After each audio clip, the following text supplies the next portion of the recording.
Welcome CSC 235 to exercise 4D. I'm going to continue the exercise 4 here because it's basically an add-on to the challenge. Now, even though it's an add-on to the challenge, it's not that easy. There's some complex issues to deal with here, so it's a separate exercise, but we're hoping that you got through the challenge 3. And if you didn't get through challenge 3, I'll kind of explain it here and go over it so that you could finish challenge 3 to kind of move on. Challenge 3 was the one that allowed you to use a button and display a list of movies on your page. But what's going to happen here as I click this button is we're going to have this guy fade in here, and we're going to use a fade in animation or a keyframes animation using CSS. Now, whether that's really that important or not, I just thought I wanted to try it because I never really used CSS animations that much other than for hovers and things like that, but this uses keyframes and it happens so quick, and there's some issues if you wait too long. If you go here, I'll do it here. Now that one didn't work that time, but if you wait too long, it also doesn't fade in. I think I did something here with the code that kept it from fading in, but we're going to have this thing fade in, and then we're also going to have the button disabled at the end because I found out that if you keep clicking the button, the image will stay there, but it'll keep putting your list underneath each other. So we don't want to do that. So it should be something like this.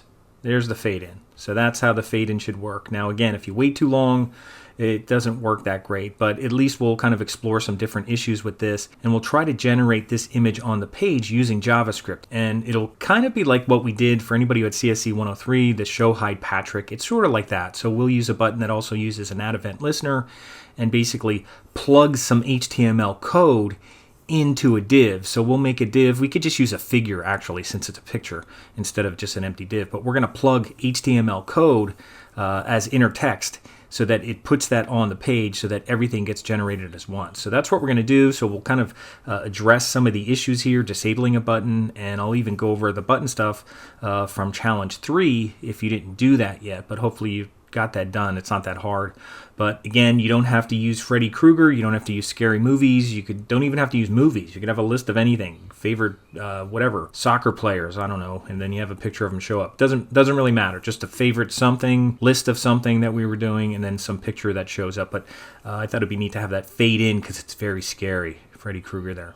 So that's what we'll be doing. So this will add on to your challenge 3, and we'll basically just kind of fork it and just call it 4B. So this will be 4B, and it'll basically add on to your challenge 3. So if you had a 4C, maybe you didn't change 4C and fork it into challenge 3. If you didn't do that, we'll definitely make this into a 4B. So that's coming up. I'm going to start after the end of the challenge code. And one last thing I'll point out is that the image here, I just grabbed an image off the internet, I downloaded it, and I threw it in here as FreddyKrueger.jpg. It was a lot bigger, and I just gave it a size of like 220 pixels. Whether you want to go and adjust that first, that's up to you.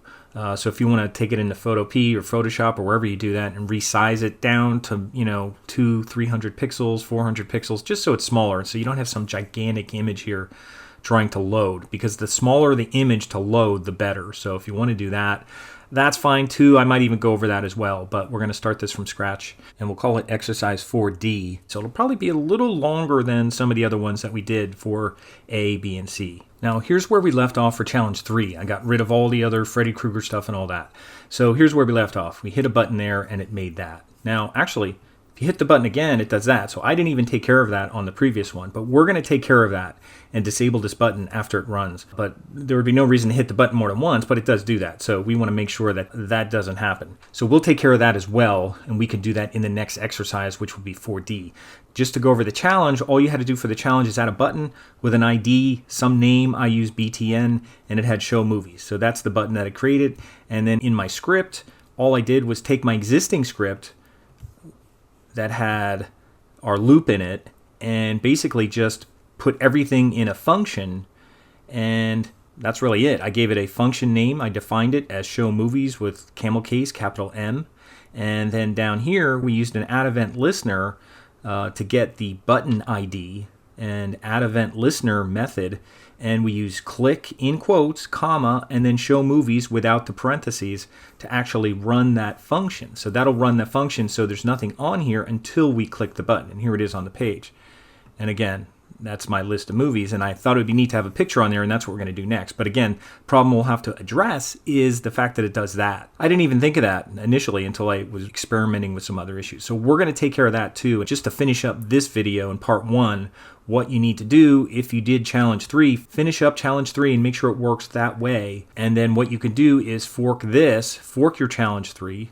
We'll go back to fork, and instead of challenge 3, call this 4B. I know we have 4A, B, and C, but since we're continuing pretty much the same code, we'll call this 4D, because we already have 4B. So this will be 4D, and you could take out loop. You could just call it like list pick, or you could just call it list with pick or something, because that's kind of what it is. Even though we have the button and everything from challenge 3, we'll just call it list with pick, but that'll be 4D. So we're going to add a picture to that with an animation.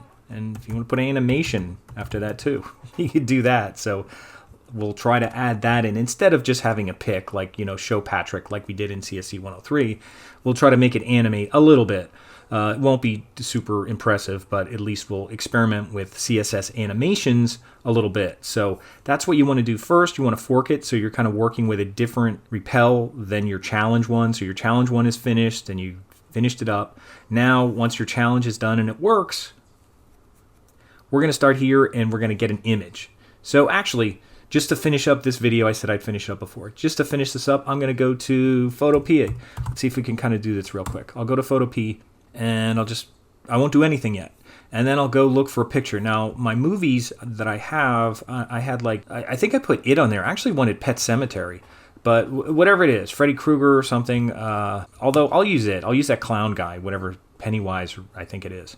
So let me just go clown and just get the clown. I'll go to images and I'll find a nice one of the clown. That's the one from the television show. This is a newer one. That one looks pretty creepy. So I'll just click on that and I'll copy it, copy image, and I'll go back to Photo P and I'll make a new project. And right now it's 602 by 407. Well, let's just paste it. Let's just do it and then we'll make it smaller. That way we'll know how to do that. So here it is. Here's my new project. I could just call it clown and I'll hit OK. You don't have to put PSD. It'll kind of get it ready here to save as a PSD. Now, you don't have to save it to your hard drive yet because we're just editing it real quick. So I'm just going to put it in here and I'll just paste. I'll do Command V or Control V. That looks pretty good. And I'll even resize it when I save it as a JPEG. So I don't even have to resize it in here. But that looks pretty good. You want to lighten it, darken it, whatever. But that's a pretty good picture. You want to crop it. You could go over to crop. Maybe I'll just kind of crop it in a little bit more like that. We don't need all that extra on the outside. So that looks pretty good. I'll even crop it in so you see more of his face. So kind of make it more squarish. So I'll hit Enter or Return. Now it's cropped.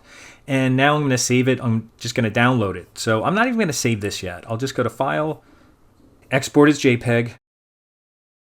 And it's saying width 404. That's not bad. I'll make it 300. Now it should change the other one, and it does. So this way it's changing the width and height. And that's probably good. And if I need to make it any smaller in my page, but 300 is probably fine. And it's 100%, that's okay quality. You could go down a little bit, and we're not worried about the file size of something that big right now, but you could take it down a little bit. So it's going to be itclown.jpg. Whatever you use, doesn't have to be clown, doesn't have to be Halloween, anything, could be whatever. It doesn't have to be movies or shows or whatever you want to do. So I'll hit save, and it just downloaded itclown. And it's in my downloads right now. Let me just go to my downloads just to see it. There it is, itclown. And then I'm done here. I don't have to do anything else here. I could just close this up. I could always repaste it again. I could close up Photopea. I could close up itclown. And then I'll go to repl. Now I'm going to close up this thing here because I'll open up a new one since I have a new repel. And I'll go to here, and I just want to get my image in there. Now you don't have to make an image folder. You just have to go and find wherever your downloads are and just drag it in there. And there it is. itclown is in there. So now we're going to put itclown on the page. Now I'm going to try to put it on the page with JavaScript instead of putting it on the page and hiding it, because then it's already going to be loaded, and that'll probably give us an issue with our animation. So I'm going to start that and get working with our HTML and our CSS and all that stuff in the next video in part 2 of 4D. So I apologize if I've been saying 4B. This is 4D, the fourth one, where we're working with our little list here where we started with loops. Now we're going to put an image in here, and I'm going to put the itclown in here. So stay tuned for part 2.